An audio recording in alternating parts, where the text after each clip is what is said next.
Hello students, today we will do another application of Gauss theorem, that is electric field intensity due to uniformly charged infinite plane sheet. Okay, lots of new terms are here.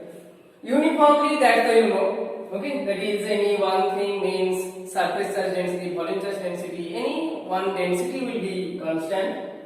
Infinite means you also know that is up to infinity. But infinite means actually does not mean that it is actually infinite. Okay, we will tell about that. Next, plane sheet. Plane sheet matlab what do you mean by plane sheet? Plane sheet means there is only one layer. Okay, so if you give charge to this thing, okay, then the charge will lie only on its layer, one layer. There are not two layers. Okay, only one layer, like page. Okay, that is a sheet. Okay, plain sheet. There is only one layer. So as this is infinite, so we do not know about the total charge present in this plane sheet. What do we know? We know about the surface charge density. There is surface area. So we know about the surface charge density, and that is constant. Okay. So I am writing it here. That here surface charge density,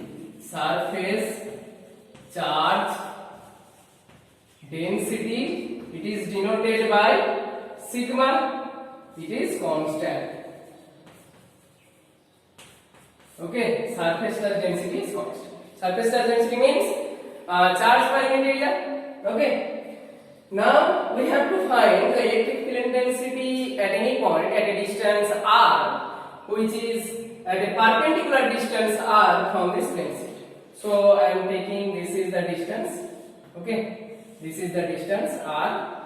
So at this point, give name. This is point P. So at this point, we have to find electric field intensity. Okay, and I am taking it is positively charged.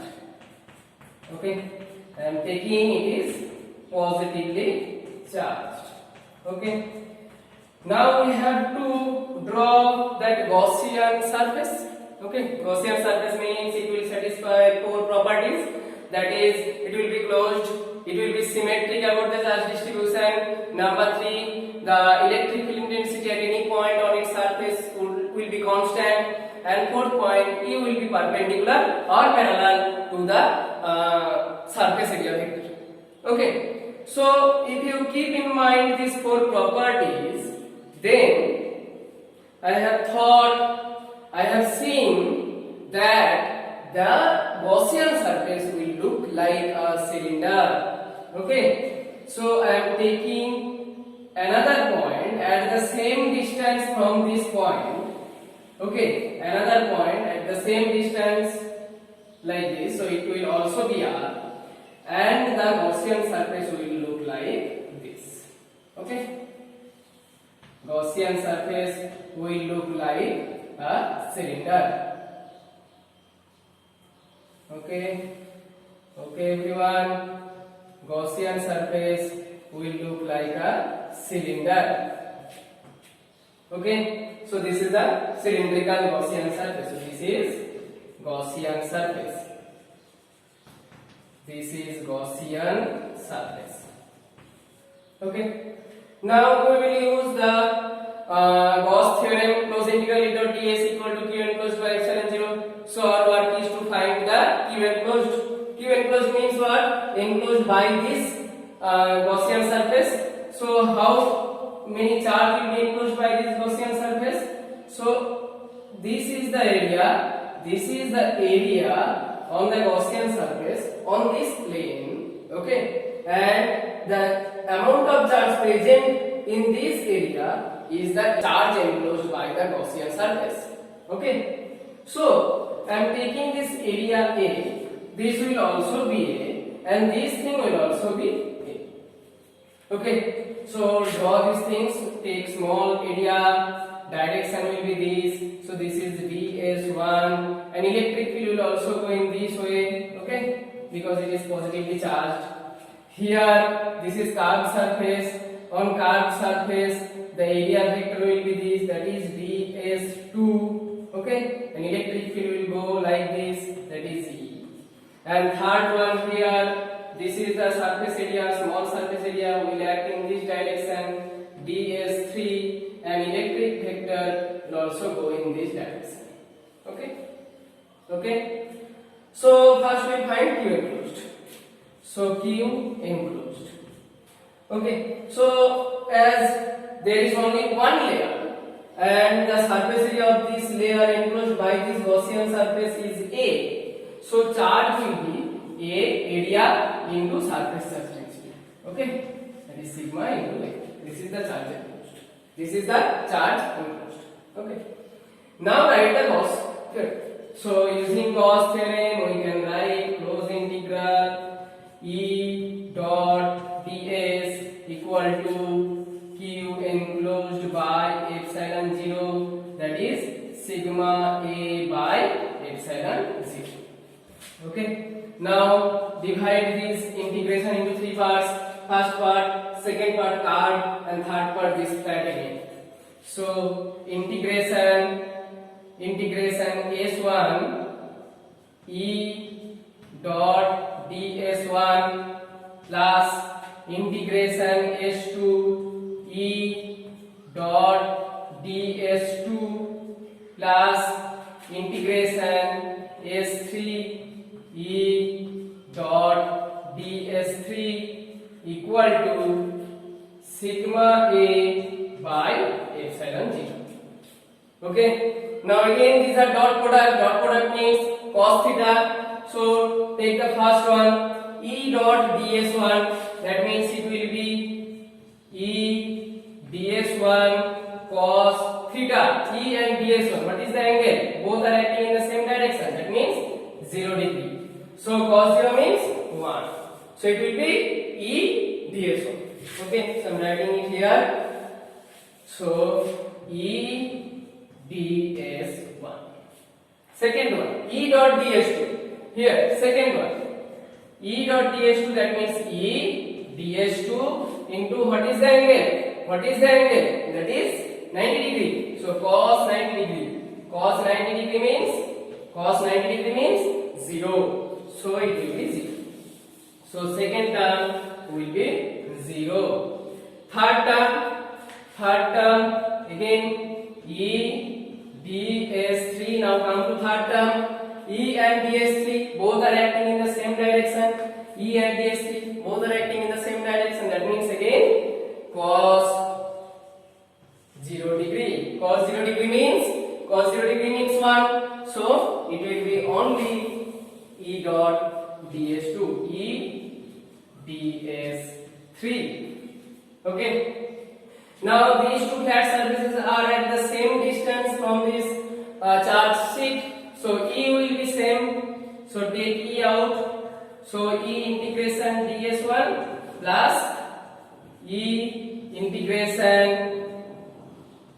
ds3 equal to sigma A by epsilon 0. Okay. Now ds1 means area of this flat surface. ds3 integration ds3 area of this flat surface. Both I have taken A. So this will be A. So E into A plus this will be again A. So E into A equal to this. Now EA plus EA, it will be 2EA equal to sigma A by epsilon 0. Okay. Now A cancel out. A cancel out. So E will be what? So E will be sigma by 2 epsilon 0. Okay, E will be sigma by 2 epsilon 0. Now this is the magnitude only. What will be the vector? So E is acting at any point and it is directed radially outward as it is positively charged. So the proper expression will be E equal to sigma by 2 epsilon 0 r cap. Okay, so this is true when this plane sheet is positively charged, then it will go in this r cap, positive r cap. If it is negatively charged, then this will be negative r cap. Okay, negative r cap.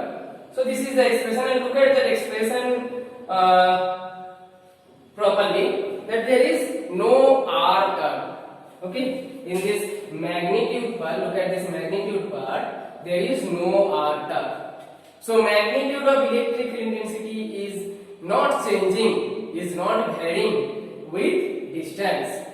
Okay, now come to a very important part, that is infinite. I told na, infinite. So I told that infinite means, does not mean it is actually infinite.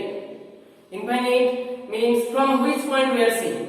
If we see this plane sheet from very near point, then this small sheet will look like infinite. Okay, so and if we look this plane sheet from very far distance, then this plane sheet will look like a point charge. Then this formula is not true. So this is true only when the distance or the point from which we are observing this plane sheet is very near to the plane sheet. So this is true when r is very small or r is very near to the plane sheet. Okay, so I am writing it up and I am drawing the graph, very important thing.